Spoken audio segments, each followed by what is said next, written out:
Good morning, good afternoon, everyone. So I feel like I woke up one morning and suddenly I see Paul Cheung over on the left is a CEO. I see Daisy Veerasingham to my left became CEO. And I'm seeing so many new faces at the CEO level, and it was very exciting to me. So I thought we could have a conversation about the journey of these two amazing people and how they got to the very top roles in a journalism organization. Both work in very different types of organizations, but let me introduce them first of all. So Daisy Veerasingham is a first-generation British national of Sri Lankan descent. She's now the first woman, first person of color, and first international citizen to lead the Associated Press. She will become the first woman to hold the title since AP was established in 175 years ago. And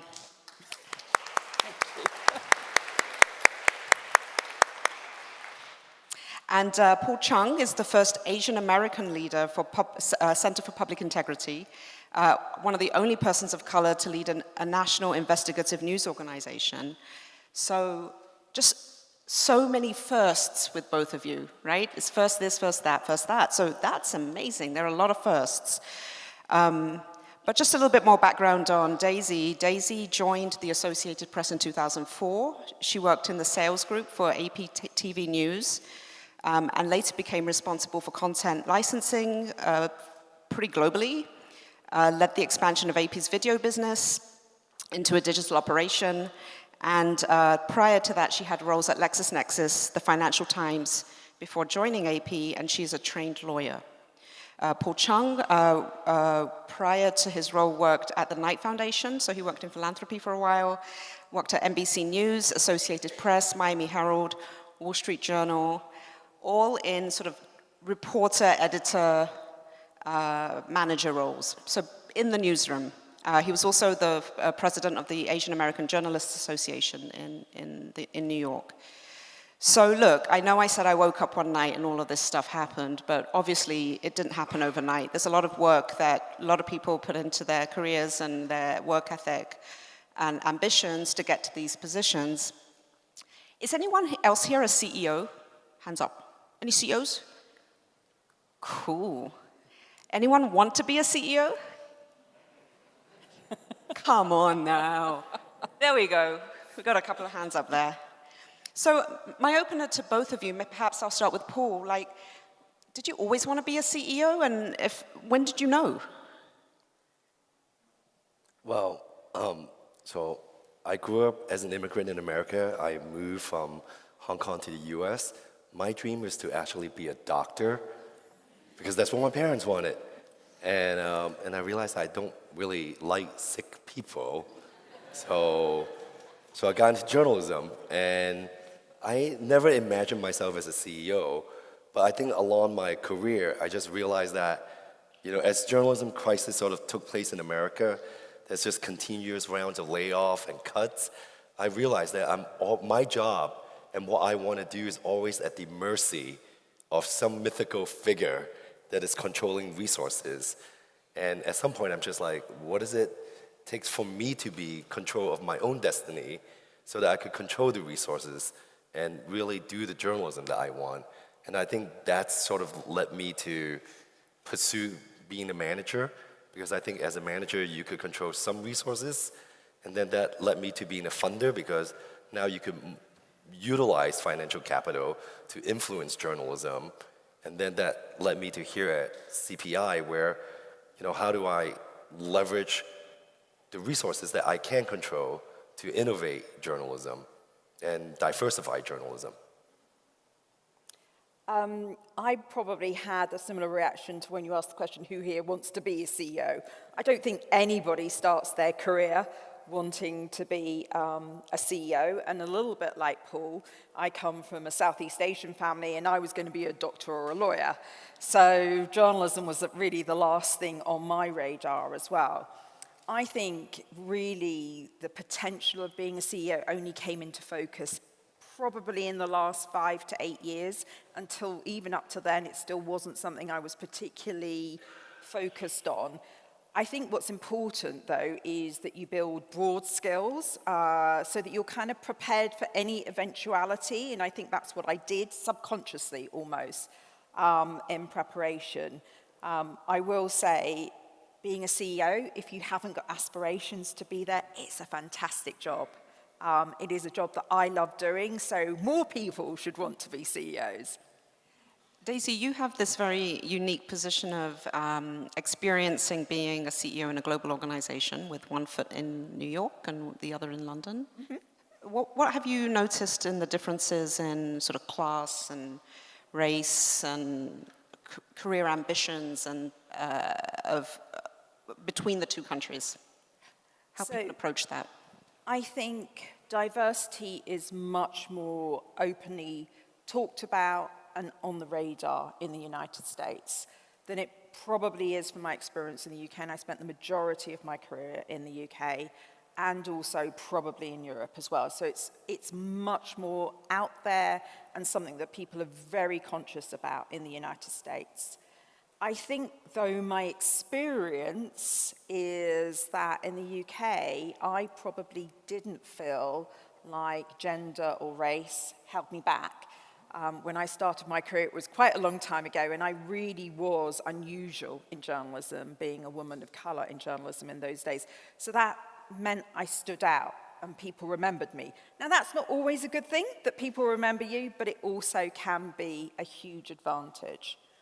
I will tell you my experience in the United States, having been there now for a few years, is that my colour does define me more, and I have found that somewhat difficult sometimes to get my head around. So I think it is a little bit of a mix. I think in the UK, my experience was class, background, class, whatever you want to call it, actually probably was more defining than gender or colour. I mean, for me, I am an immigrant. My parents, my mom worked in a factory, and my dad worked in a restaurant, and I still have an accent, and I live in the States for 40-some years, right? So I struggle with both class and race because in the States, I can't get away from it. So when I think about, even if I think about wanting to be a CEO, I actually didn't think that could happen for me, for someone like me, right? An immigrant with an accent, because I don't see anyone that look like me in journalism at the top of the pinnacle. So I think even now, for a period of time, I wonder, is the best, it's sort of like, would I ever win this Oscar, right? Or do I just be good enough to be a nominee and always have to be grateful to be nominated but never win? And so I would say if BLM and AP I Hate didn't happen in the US, I don't know if I actually will be a candidate, because race and class is still a big issue in journalism in America. Paul, something interesting about you as well is that you were a journalist and an editor before you became a CEO. So I'm curious about what that shift was like. Did it change your view of journalism and journalists? How were you received by your peers, your teams? Tell us a little bit about that transition. I would say, the past year and a half, I grew in ways that I couldn't imagine I was growing, and my perspective in journalism completely changed because I was once a content creator, right? So I was really focusing on how do I express journalism? How do I think about what is next in journalism? I think a little bit about the money issues because, when it's resource constraint, you try to fight for resources to hire the extra reporter, the extra data person. But now I actually think about what is the relationship of money, financial sustainability of an organization to the journalism, a lot more and in very different ways. Because I'm in a nonprofit, and for a majority of my career, I work in for-profit, a not-for-profit at the AP, and a nonprofit. In for-profit, sort of your journalism and the money is a little bit divorced, right? Advertising money come in, advertiser advertise with you, not because, not necessarily because your journalism is so great, is because you have to reach. They want to reach the people. And so your journalism could be a lot more independent. You know, when I was at the AP, it was the relationship of money and your work is different because it's membership. So we were thinking about what is the journalism that we could create that is a value for AP members. And now as a nonprofit, you know, the whole dynamic changes again because I don't have the same reach as the AP or the New York Times, right? And we're funded by philanthropy. And a lot of people forget that when you're funded by philanthropy, it's not the same as charity. They're not giving you money to just do whatever you feel like. They have an expectation, they have strings attached to it. And I think a lot of journalists don't actually understand what is that return of investment when someone invests in your journalism. And so that part completely changed. And I think right now, I think a lot of people in my organization forgot that I was a journalist. They just look at me as this being, like this abstract being that's supposed to bring home the bacon and that's just my job. And forget that I have like this whole like 20 years of journalism experience. Are you the man now? You know what? They say I am, I don't feel like it. You're also an employee, you don't own the organization. Yeah, and this is something I keep reminding people. I'm like, it's a nonprofit, I don't own the company. And it's just a job for me too, except that my functions is different. I have to make sure that there is financial sustainability and there is a future for CPI. And their role is to make sure they create the best accountability journalism to hold people to account. So we're both employees, we're just doing different things. And I basically asked them, just like, don't talk to me as if I'm this guy with unlimited power and unlimited resources. Talk to me as your colleague, because they are my colleague. Daisy, you were at the AP 15 years before you got this role. Obviously, you had many roles before that. How did that change? Because you'd been working with people for that long. Like, how were you perceived? How did it change your relationship? How did that evolve? So I think there are advantages and disadvantages when you come up through an organization.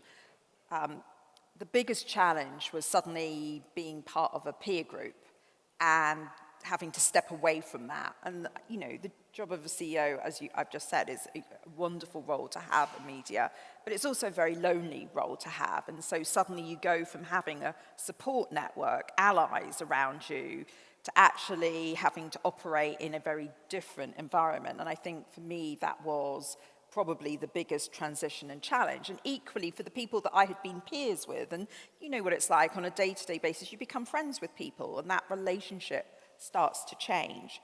My experience personally was that I was very lucky that I had the support of my colleagues around the organization, and I was familiar to them across the organization. People had worked alongside me for a long period of time.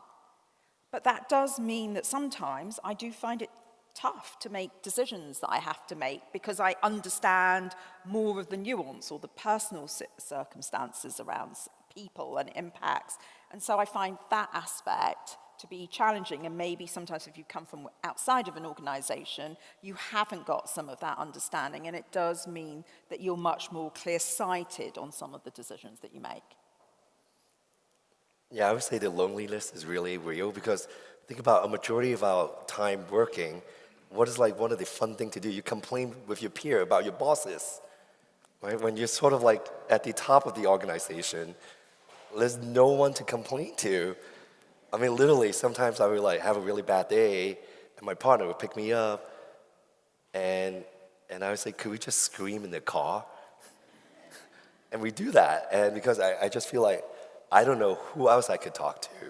And so I think, you know, when you reach that kind of role, it's good to sort of have a peer group that you could sort of complain and commiserate. Because I think there's so much assumption of what a CEO do and don't do that people often just, again, they never really ask you directly. They just assume, you know, like you know everything. They assume like you must have these unlimited resources.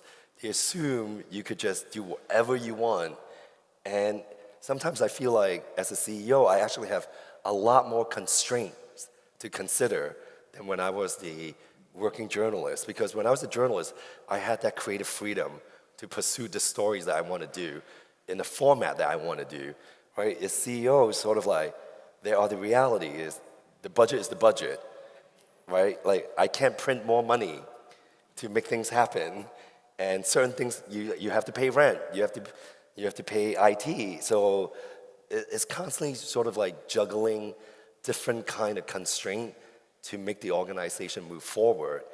And I think that's something that like a lot of people, I think a lot of the journalists, when I was a journalist, I didn't think about that constraint.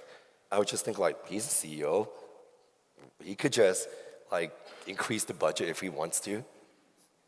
That makes me laugh, actually, because I constantly have to say, I don't have a magic money tree, right? We set a budget, and my job is to ensure that we manage to that. And I think people do think that you have an unlimited power.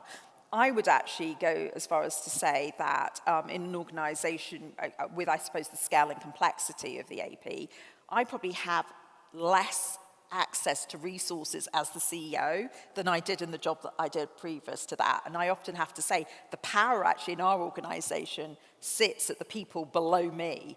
And that is, I think, a big perception issue, that people think that you have more power than you actually do sometimes. On the loneliness thread, Paul, I'm curious, what do you wish people would ask you? What questions do you wish they would ask you? Something really simple, like, are you happy?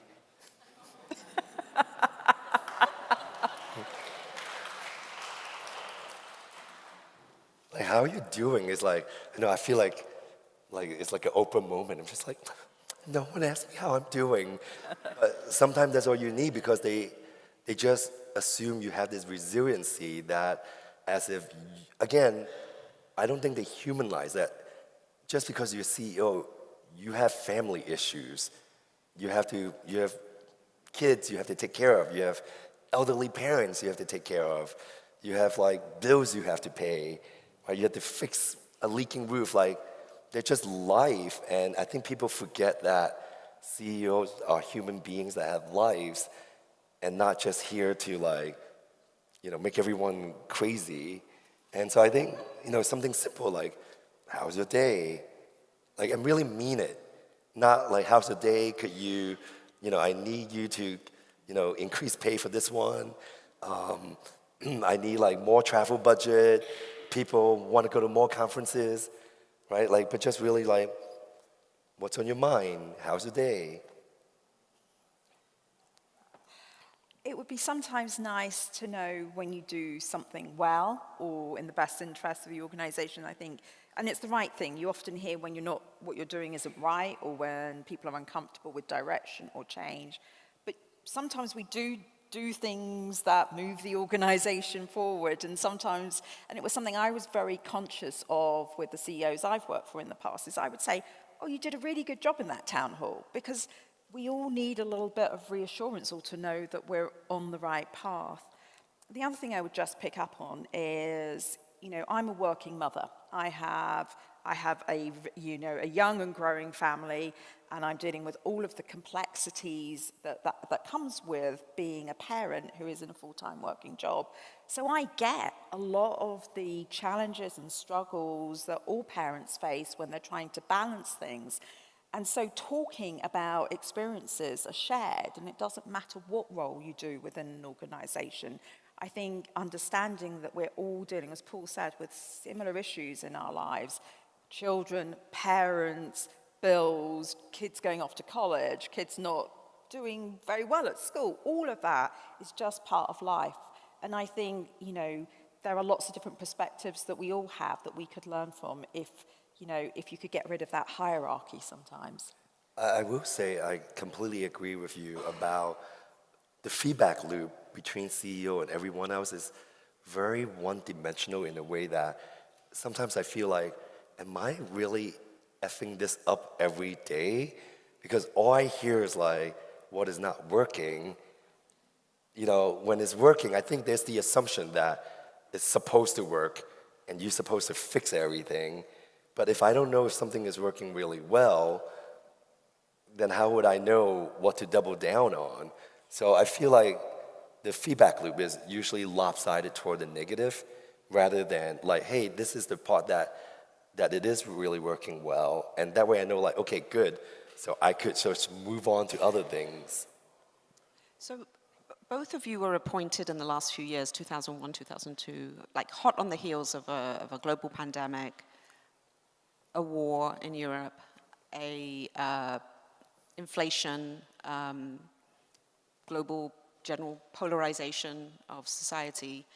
Do you think your role is any different to your predecessor?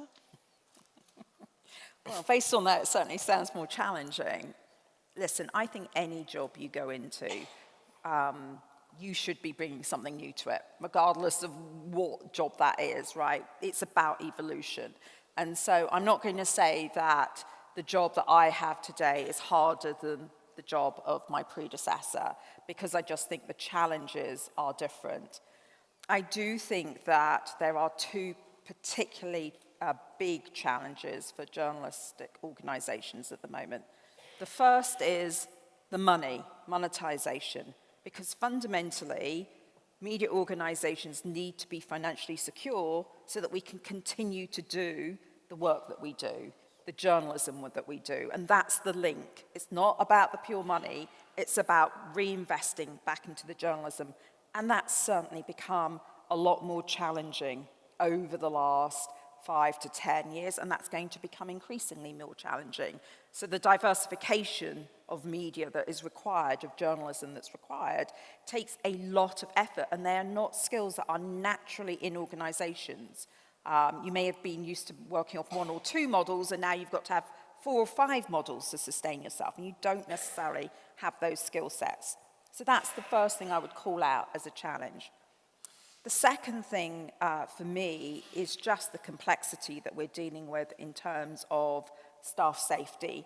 And I mean that both in terms of physical safety, but also in terms of cyber safety. And I think these are issues that are probably accelerating and becoming more dominant. And there isn't a playbook for some of this. So we're all having to use our best judgment as to how to navigate through, certainly on the cyber front, which is brand new to many of us. So I would say it's not harder, the challenges are just different, and they're new challenges that we're facing as well. I mean, I think for me, as a person of color and many women, like we tend to ascend when there is challenging situations. So I sort of like take that as given. And when I was appointed as CPI, I was there to help them implement a new vision and develop a strategy and diversify a revenue stream that could make them be more sustainable. I'm not coming into an organization that was plush with cash, right? So, you know, not only am I dealing with the financial issues, but during the pandemic, you know, we're also dealing with a lot of emotional issues, right? Work culture suddenly changed, right? We went remote and hybrid. So a lot of our team sort of like in Zooms, and Zoom culture is very different. You have to make more effort to sort of get to know somebody. You know, when you have a bad meeting in person, you could have a bad meeting, but you work out, you could have coffee, you could, you know, at the end of the day, you walk out as colleagues. Like when you have a bad Zoom meeting, you just get angrier after the Zoom. Like you make coffee for yourself, you're just like, this person, right? You just, so, you know, I think the remote culture add a layer of complexity. And furthermore, we are in a time period where you have 5 generations of journalists working in a contracting industry, right? So you have anyone from boomers to, you know, silent generation, boomers, Gen Z, older millennial, younger millennial, and Gen Zs and Gen X, Gen Z, and now maybe like the alpha generation as potential interns. There's a lot of different expectation there. We use the same word, but we have very different understanding of these words. Like when we think about diversity, when we think about advocacy, when we think about objectivity, objectivity to a journalist who grew up in the boomers generation and Gen Xer is a very different interpretation than a journalist that is Gen Z, right? Their understanding of objectivity might be fundamentally different than yours, but is rarely sort of discussed in the newsroom. So you see a lot of these tensions sort of bubble up in many places. So not only are we dealing with sort of this financial crisis, right, and we're dealing with sort of like where journalism is going with the trust and community, but you also have to deal with all these internal cultures in ways that that other generations of CEOs might not have to deal with. I think your point about generations is actually very valid because I think you have to adapt your style of communication, how you connect across generations is different, and that's one of the, I guess, my greatest learnings is adapting my style for how I communicate similar messages. I think the other thing is that you're right, it's trying to get the generations to understand each other and find that connection in terms of how they work. That isn't something that's called out enough, I don't think, in organizations, and it does need to be called out because I think that will just help make people understand each other and work better together and more effectively. Because fundamentally, diversity is looked at still on too narrow a perspective. It's often looked at from the view of cultural or gender diversity, and gender diversity covers so many things: generational diversity, social and economic background, where you went to college, whether you went to college or not. All of those things add to the diversity that's required within organizations, and most importantly, for journalism organizations, because we have to be representative of the audiences that we cover.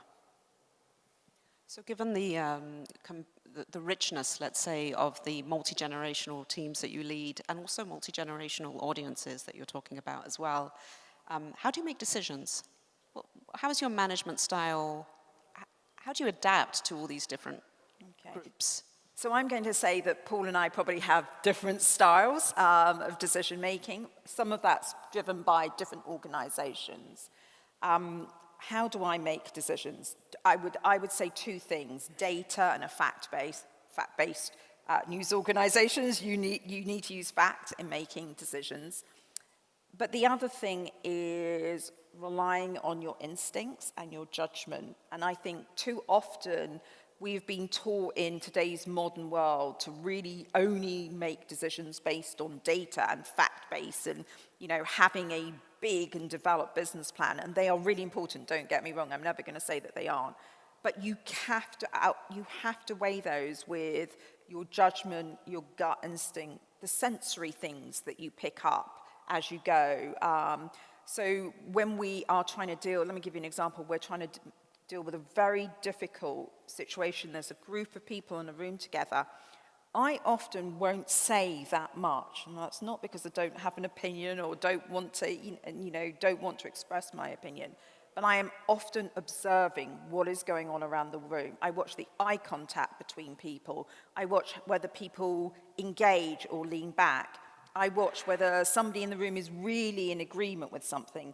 That is something that helps me make a better decision or be able to call out and say, actually, I don't think those people were in agreement with that. Let's just go back round this.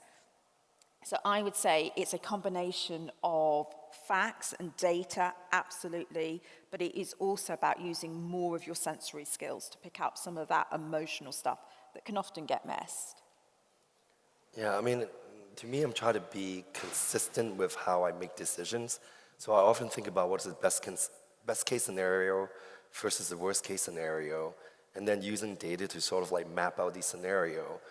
And you're not going to get it right all the time, but it's important to express sort of your logic and your consistency, because I think, as a CEO, you will always make a decision that someone will always be mad at you, and you just have to be okay with that, because you cannot be everything and everywhere for everyone.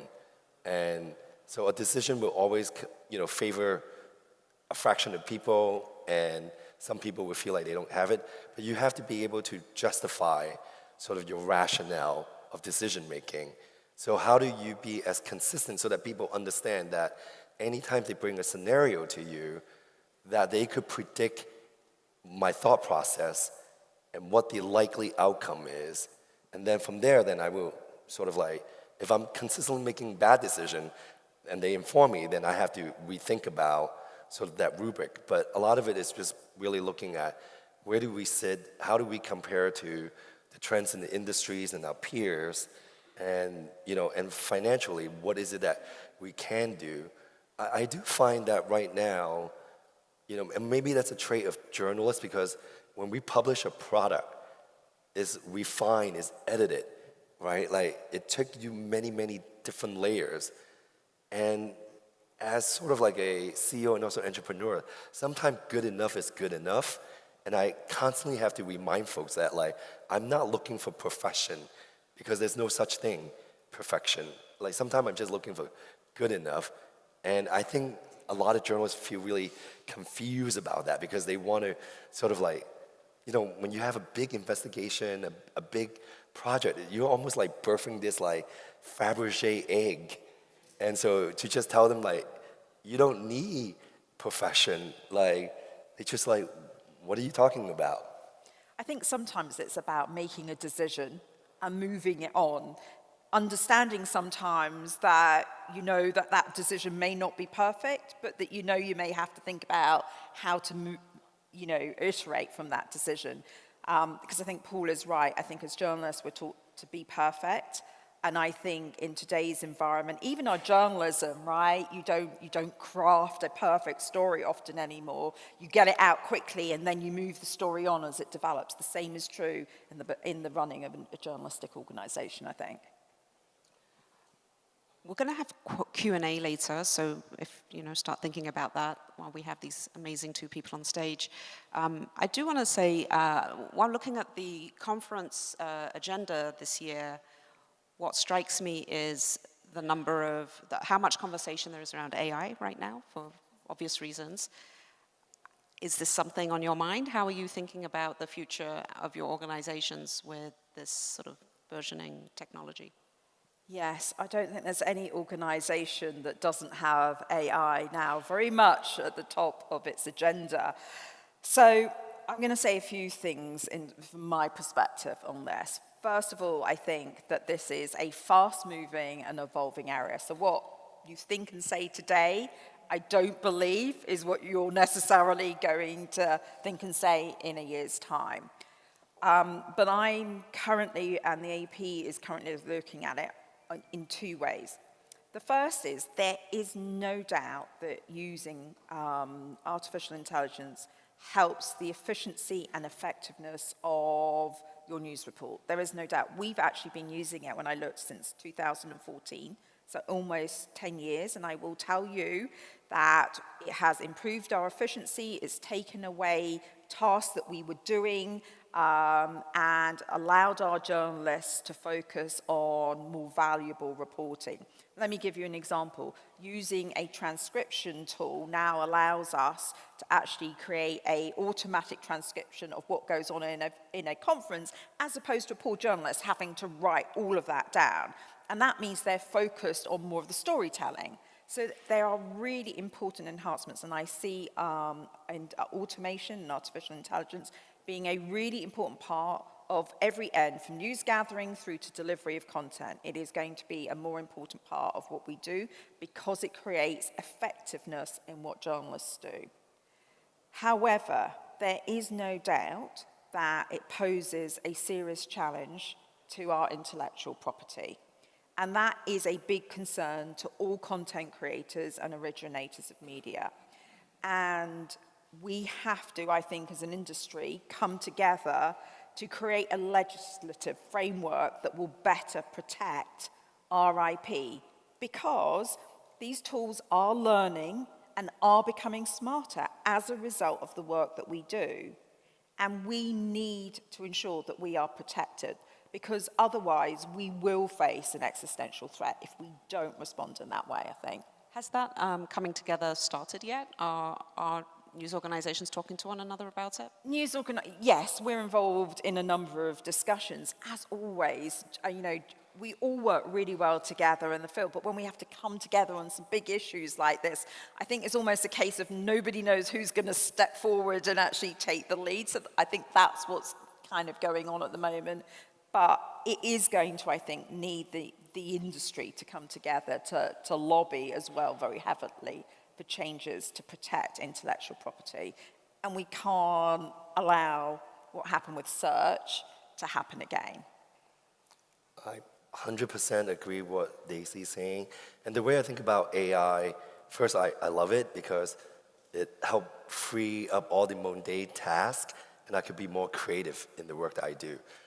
But I'm trying to also take a step back on not just AI, but really, my provocation is this beginning of the end of Web 2 and the start of Web 3? So we're in this weird transitional period between Web 2 and Web 3, and as an industry, do we understand enough about these technology to be able to utilize it and adapt it well?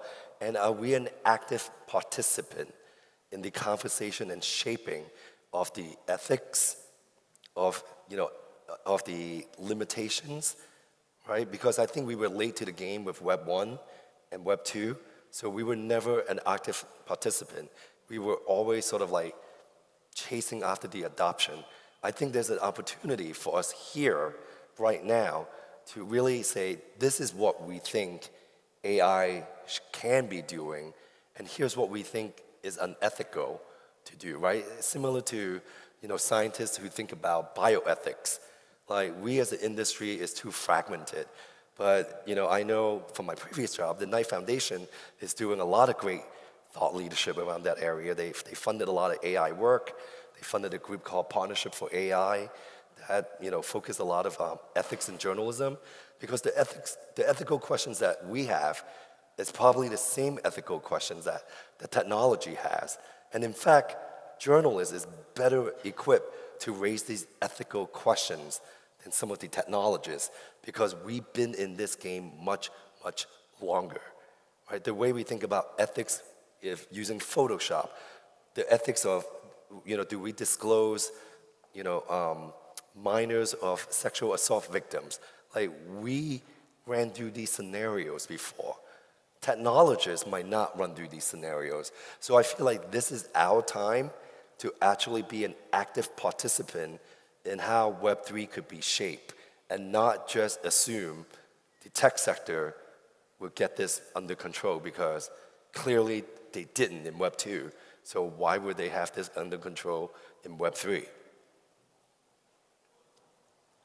We've covered a lot of ground, very ranging, so thank you for being so candid. I have one more question and then we'll go to the audience, but what happens next? What's the next job after you're a CEO? Do you become another CEO? What happens next? I, for one, am going to need a rest, I think. Gosh, that's a difficult question. I don't see myself personally doing another CEO role. I'd like to do something different with my life, I think, after this one. But hey, who knows? I honestly don't think you focus on that when you're in the job, because you have to be in the job every single moment of the day. So I think thinking about life after just feels too far out there, for me personally anyway. Yeah, I mean, I just have this job for like a little bit more than a year and a half. I myself have to figure out whether I like being the CEO. It's nice to like not be the CEO and complain about the CEO, but when you're the CEO, you can't complain about yourself. And I think what I see my next job is, I like to be in position of power where I could influence, how journalism can be. I want journalism to be more equitable. I want journalism to be more centered around community voices. I want to see more people like me and Daisy to ascend to top position of power in journalism. So if I could enable that and make this space a little bit wider for other people who look like me and sound like me, that's the next job I want.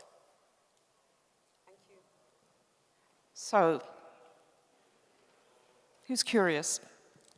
Do we have a mic? Yes, we do. This gentleman. Peter Jepsen from Hamburg, Germany. I really enjoyed this discussion, but do you think there will ever be a point when we don't need such a panel anymore because diversity in leadership roles has become totally normal? And what has to happen that we reach this goal? So do we think diversity in leadership has become completely normal? Probably not, if I'm honest. I'll use a statistic based on my own organization, which I think is unusual. 70% of our key leadership team are women. That's very unusual when I look across media generally.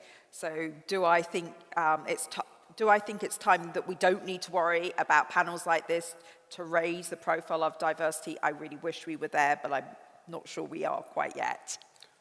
I don't think we will ever get there. I mean, for CPI, we were majority white and majority men, and now we're majority women and majority BIPOC. And our latest survey, like 45% identify as queer. I'm just like, what? Like, who are all these queer people? But what I realize is once you hit one level of diversity, it's like playing Mario Brothers. There's a second level of diversity that's waiting for you to tackle, right? And so some of the issues we're really tackling is really around sort of class and sort of like your academics and how they come into journalism, whether they have access to the same resources to leadership, and pay equity is becoming, increasingly important issues. And so I feel like as you think you tackle one type of diversity, there will be a second type of diversity waiting for you. And then as you unlock that, there will be a third level of DEI waiting for you. So I just think this is sort of like, you just have to assume that it will be endless. It's a journey. Someone with their hand up at the back and you as well.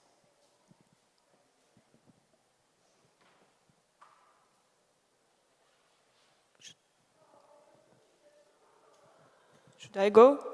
Okay, sorry.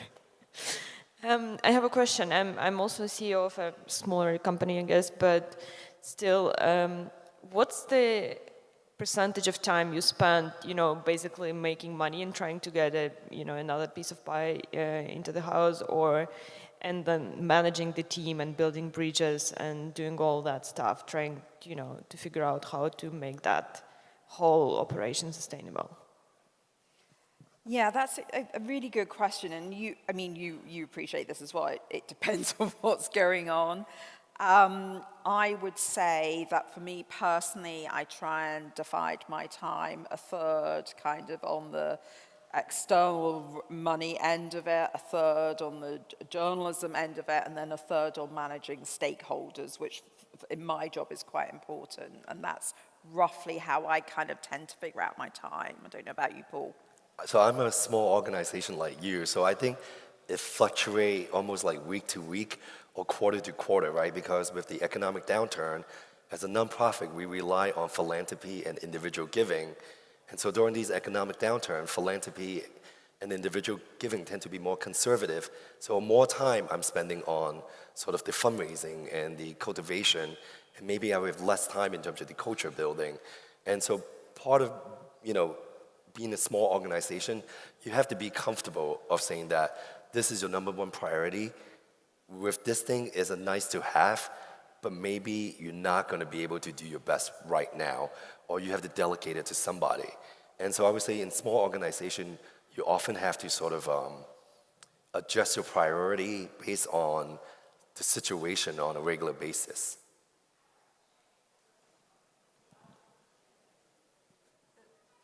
There's somebody at the back who had their hand up earlier. Thank you. Thank you so much for this conversation. Hi, Paul.